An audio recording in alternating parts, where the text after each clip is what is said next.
حضور سیدہ فرماتی ہے کہ جب مصطفیٰ کریم دنیا میں تشریف لے کے آئے تو عالم یہ تھا کہ مکہوناً مختوناً مدہوناً ساجداً للہ. فرماتی ہے جب مصطفیٰ اس دنیا میں تشریف لے کے آئے ہم مصطفیٰ کے قریب گئے, دائیاں قریب گئی, کیونکہ بچہ جب پیدا ہوتا ہے تو یہ دیکھا جاتا ہے اس کو نہلایا جائے, اس کو غسل دیا جائے, اس کا جو ناف ہے اس کو کاٹا جائے اور اس کے غسل کے بعد اس کی زلفوں کو تراشا جائے, تیل لگایا جائے, سرما لگایا جائے. حضرت آمینہ فرماتی ہے کہ میرا لال جب دنیا میں تشریف لے کے آیا ہم نے دیکھا کہ حضور ایسے ہیں کہ آپ طیب و طاہر بن کے آئے ہیں, جسم میں کوئی آلودگی نہیں ہے. یہ تو وہ آیا ہے جہاں پہ قدم رکھ دے اللہ زمین کو پاک کر دے گا.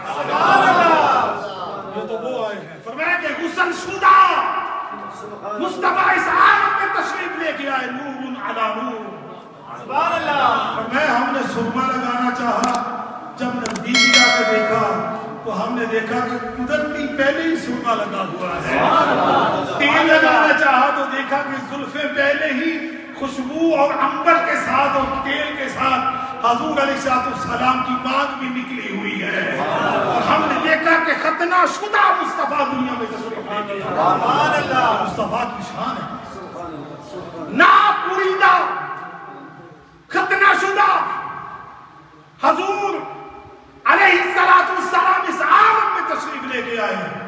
اور آقا علیہ السلام نے ارشاد فرمایا کہ اللہ نے یہ مجھے شان عطا فرمائی ہے, یہ مقام دیا ہے اور مجھے اللہ نے یہ اعزاز دیا ہے کہ فرمایا کہ جو کسی اور امت کو نہیں دیا وہ یہ ہے کہ فرمایا کہ میرے لیے اور میری امت کے لیے اللہ نے پوری روئے زمین کو مسجد بنا دیا ہے. سبحان اللہ. بھائی مصطفیٰ کی پاکیزگی کا تو یہ عالم ہے کہ قدم رکھے زمین پہ تو اللہ ساری زمین کو سجدہ گاہ بنا دے. پہلی امتوں کو یہ جائز نہیں تھا, وہ خالی اپنے عبادت خانوں میں عبادت کر سکتے تھے, پوری زمین ان کے لیے جائز نہیں تھی.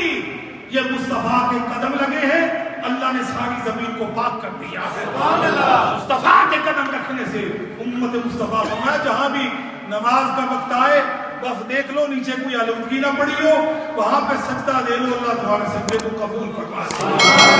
یہ مصطفیٰ کے آنے کی برکت ہے.